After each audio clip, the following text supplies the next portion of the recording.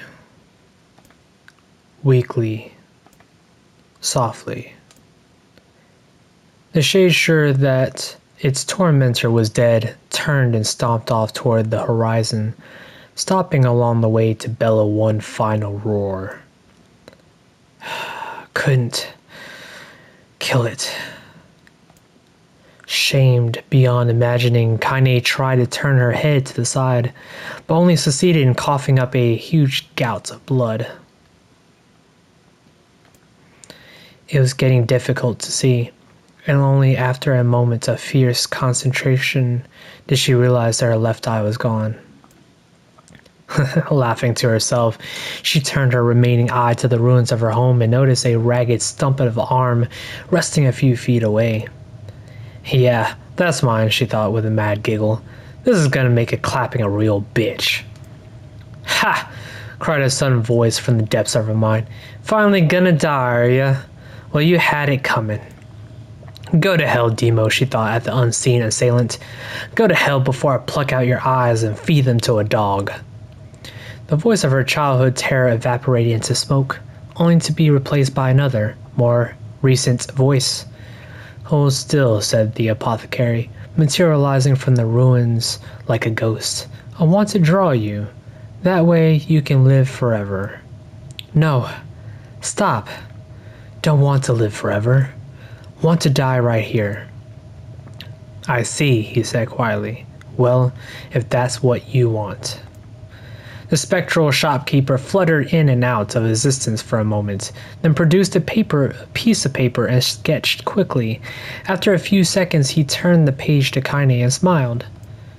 Since you rejected my offer, I decided to draw someone else.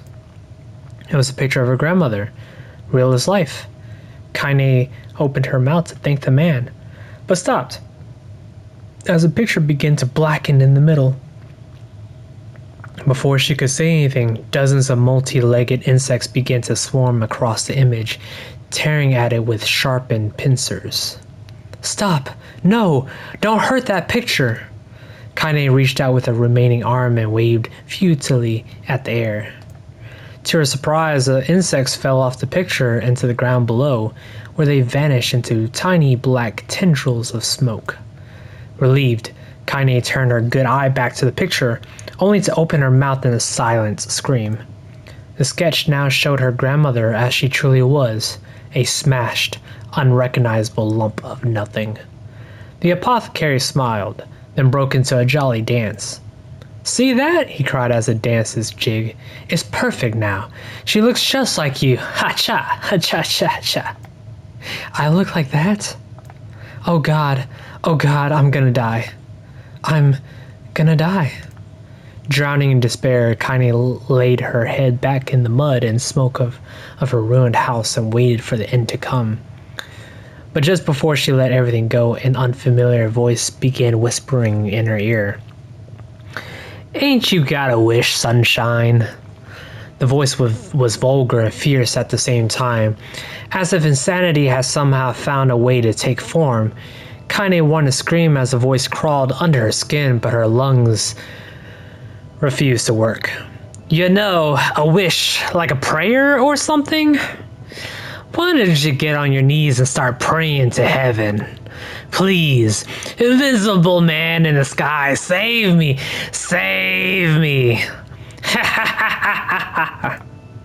Kainé finally resorted to shouting at the voice with her mind.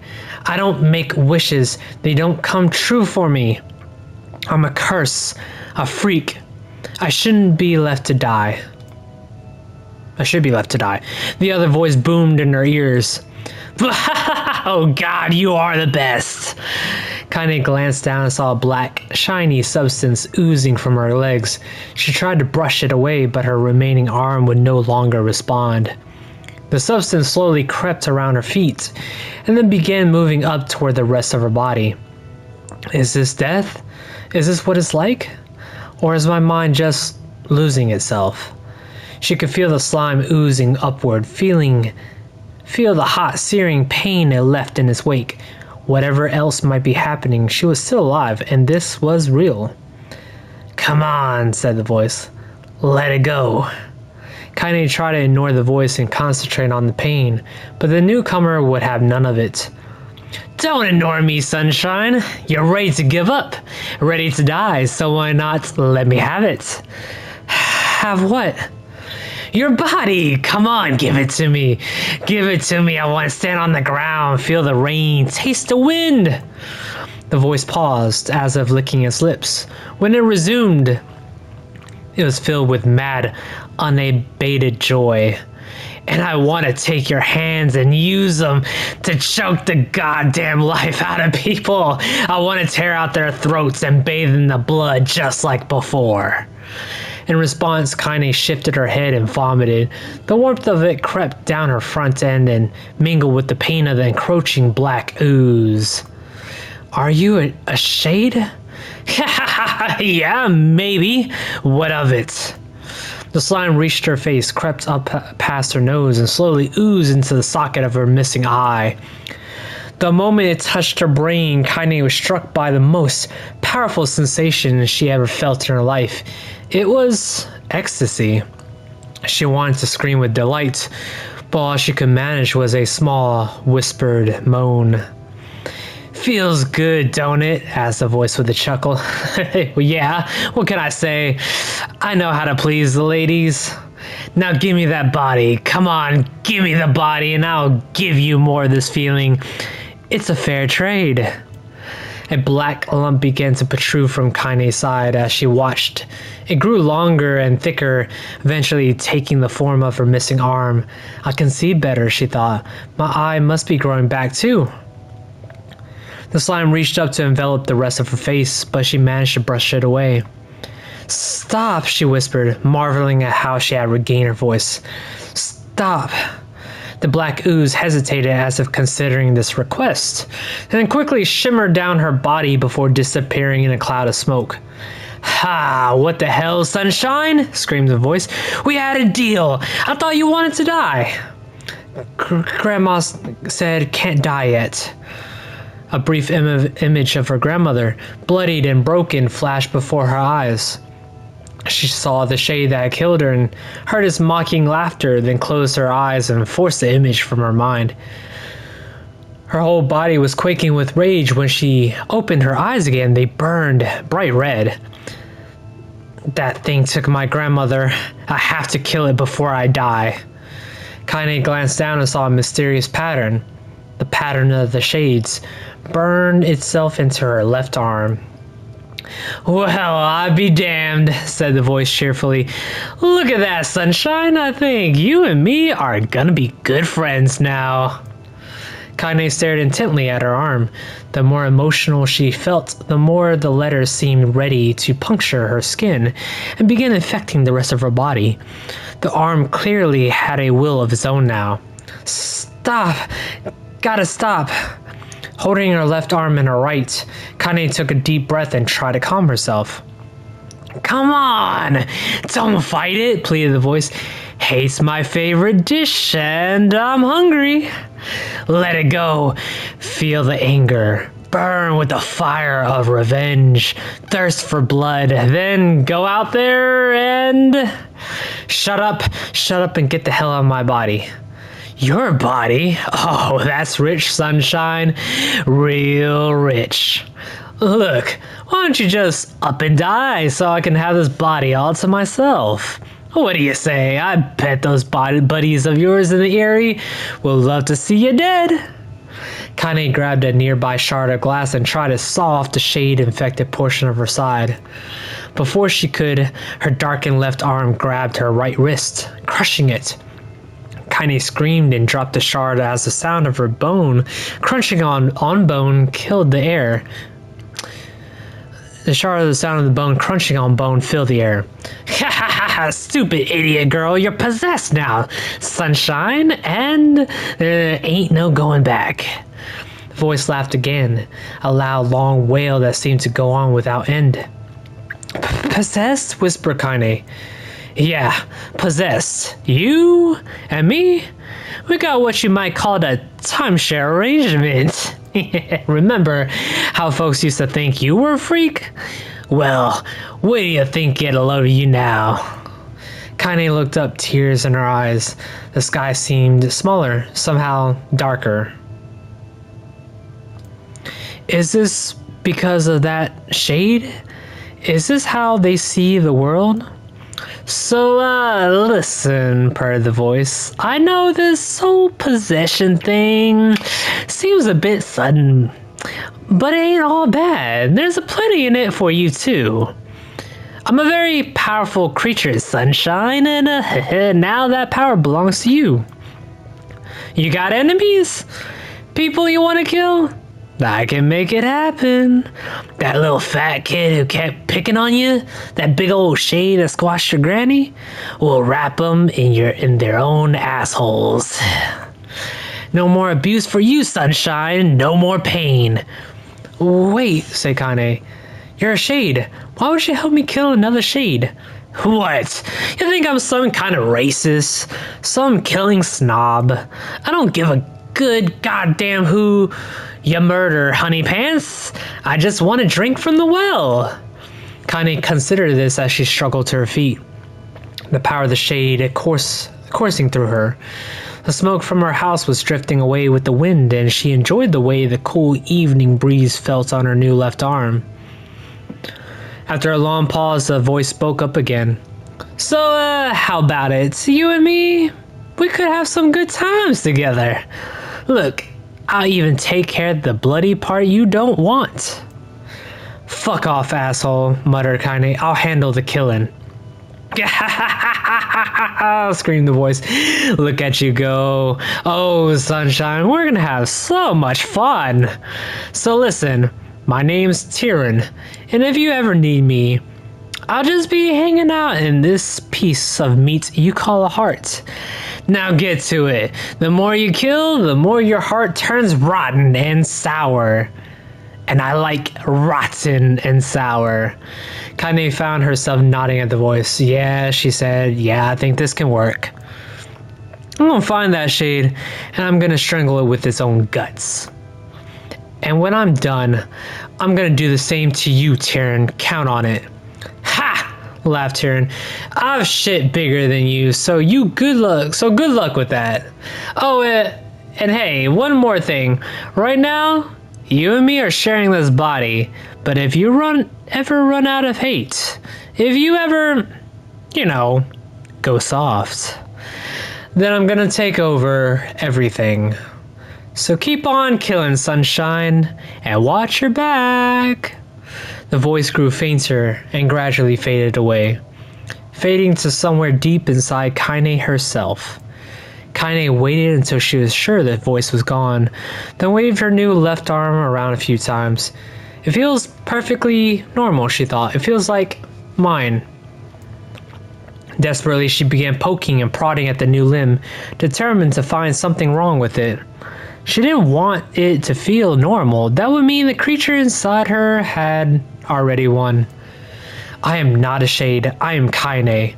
Repeating this mantra in her mind, she slowly began digging through the rubble of her house, being careful to ignore a certain red-stained spot in the corner.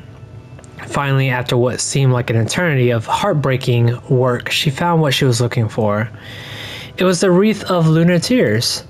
Though it had been through hell and back, the garland's petals were as bright as ever. Kainé started to place it in her hair, then slowly lowered the wreath and stared at it. I'm sorry, Grandma. I'm so sorry. But I don't deserve to wear this anymore. I'm possessed, corrupted, a freak. And this time, I don't think there's any going back. Holding the flowers to her heart, Kainé fell to the ground and sobbed. As night gradually lightened to dawn and the people of the area rose to their daily lives, she remained in that position as if tears could somehow wash away the horror that now infected her world. Alive. Stay alive. Stay alive. Grandma. Kainé, you gotta live. You gotta come back to us.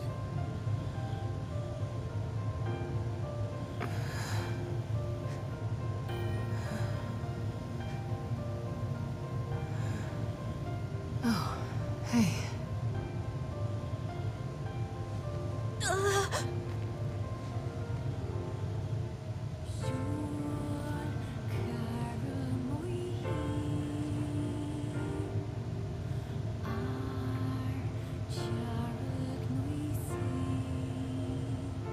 Emil, you were the one calling me, weren't you? You still recognize me? Of course. I knew you right away.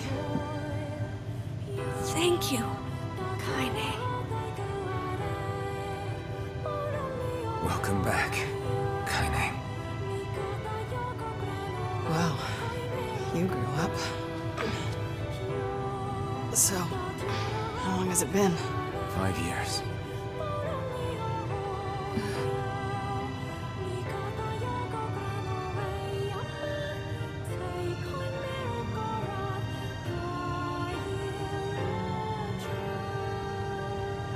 Shit. That's a long time. Any luck with Yona? We are still no closer to finding her. We need a way to locate the Shadow Lord. By the way, this is for you. Is that a lunar tear? It's not as good as your grandmother's, but I tried. No, it's great. Thank you.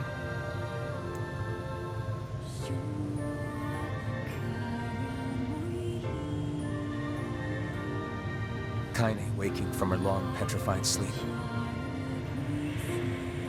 Emil's unflagging kindness. Our reunion was a happy one. We let it wash over us like rain. That is, until Devila and Popola had to go and ruin it all.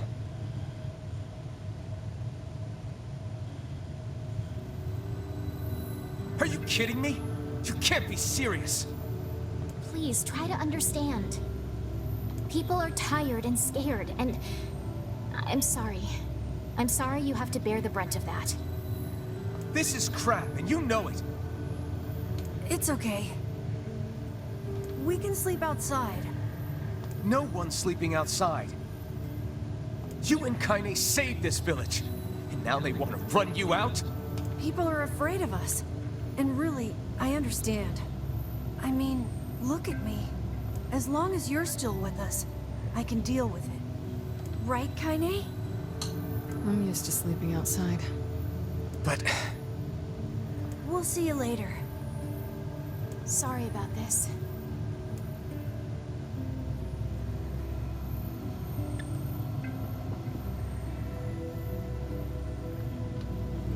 What is the matter? Kainé always sleeps outside. I never thought about that until just now. Never even occurred to me. Damn it. We should turn in.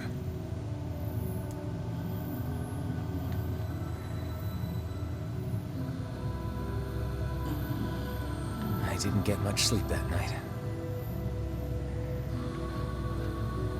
For the first time in my life, I hated Devila. For the first time in my life, I doubted Popola. But those feelings are pointless in the end. They said and did what they did for the sake of the village. To protect it from the horror of the Shades.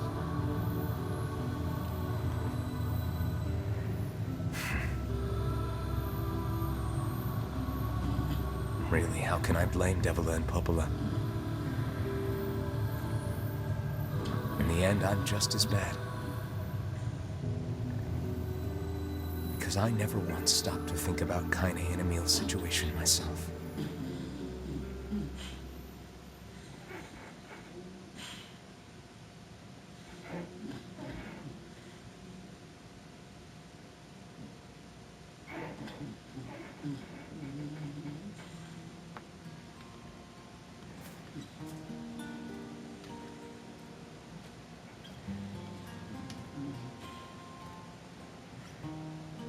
I should apologize to Kainé and Emil. Alright, so I'm gonna end this episode here, and luckily for us, the narration portion is kind of over with. It was lore heavy and the dialogue was text heavy, but hey, it was good stuff. And I hope my narration and performance was to your liking. With that being said, to you beautiful people, stay true to yourselves. It's a hard world out there. Be kind to yourself, and until next time, I love y'all. Until next time, peace.